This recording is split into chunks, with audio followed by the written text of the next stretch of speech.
पहले गौड़ देश में वीरभद्र नाम का एक अत्यंत प्रसिद्ध राजा राज्य करता था। वह बड़ा प्रतापी, विद्वान तथा धर्मात्मा था। उसकी पत्नी का नाम चंपक मंजरी तथा प्रधानमंत्री का नाम वीरभद्र था। ये तथा उसके दूसरे मंत्री एवं पुरोहित भी धर्मनिष्ठ थे।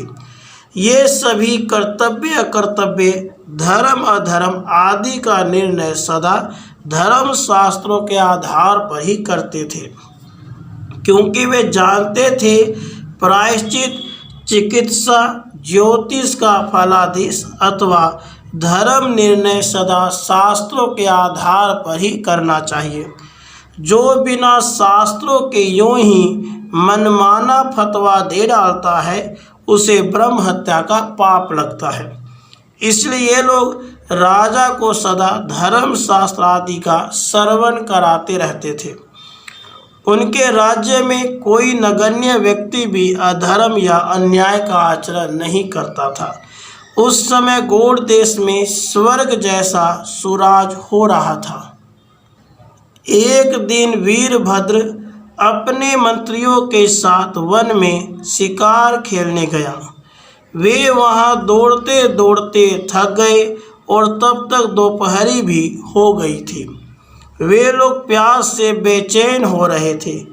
तब तक उनकी दृष्टि एक छोटी सी पोखरी पर गई जो प्रायः सूखी थी। उसके मंत्री बुद्धि सागर ने उसे देखकर उसमें से जल निकालने की युक्ति सोची। उसने उसमें एक हाथ का गड्ढा खोदा और जल निकाल लिया। उस जल के पीने से राजा तथा मंत्री दोनों की ही पूर्ण तृप्ति हो गई।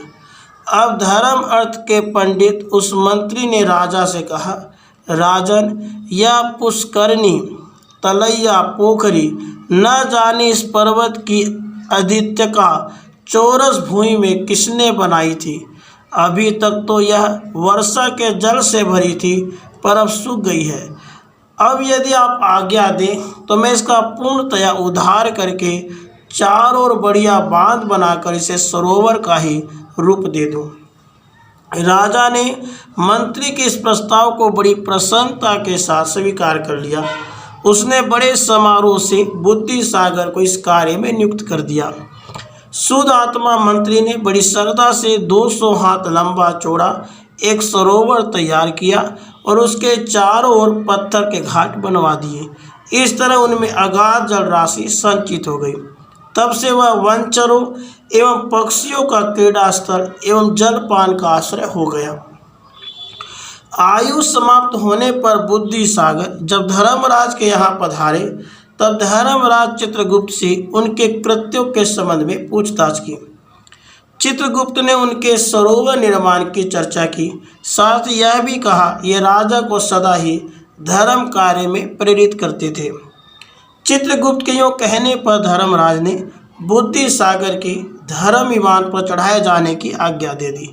कुछ दिनों के बाद राजा वीरभद्र भी वहीं यमलोक पधारे और धर्मराज को आदर पूर्वक नमस्कार करके एक ओर खड़े हो गए।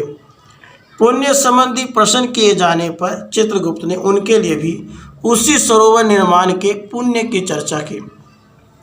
उसके बाद धर्मराज ने बड़ी अद्भुत वाणी से राजा को संबोधित करते हुए कहा, राजन, पूर्व काल में सैंधवगिरी की अध्यतका में एक लवा पक्षी ने जल ठहराने के लिए अपनी चोंच से 2 अंगुल भूमि खोदी थी। उसके बाद कालांतर में एक सूकर ने उसी स्थल पर अपने थुथुने से 1 हाथ गहरा गड्ढा खोदा। तब से उसमें हाथ भर जल रहने लगा। उसके बाद एक भैंस ने खोदकर उसे 2 हाथ गहरा कर दिया। महाराज, तब से उसमें 2 मास तक जल ठहरने लगा। वन के छोटे छोटे जीव प्यास से व्याकुल होने पर उस जल को पीते थे। उसके बाद इसके 3 वर्ष बाद एक हाथी ने उस गड्ढे को 3 हाथ गहरा कर दिया। अब उसमें 3 महीने तक पर्याप्त जल ठहरने लगा। फिर जल सूख जाने पर आप उस स्थान पर आए और मंत्री बुद्धि सागर की सम्मति से सरोवर निर्माण का कार्य चल पड़ा। फिर तो उसमें बहुत जल संचित हो गया और पत्थरों से दृढ़तापूर्वक घाट बन जाने पर वह महान सरोवर ही बन गया। जलाशय निर्माण के उपक्रम में अपने अपने पुण्य से क्रमशः ये लवा, सूकर, भैंस, हाथी और मंत्री 5 जीव धर्म विमान पर आरूढ़ हुए हैं। अब छठे आप भी उस पर चढ़ जाइए।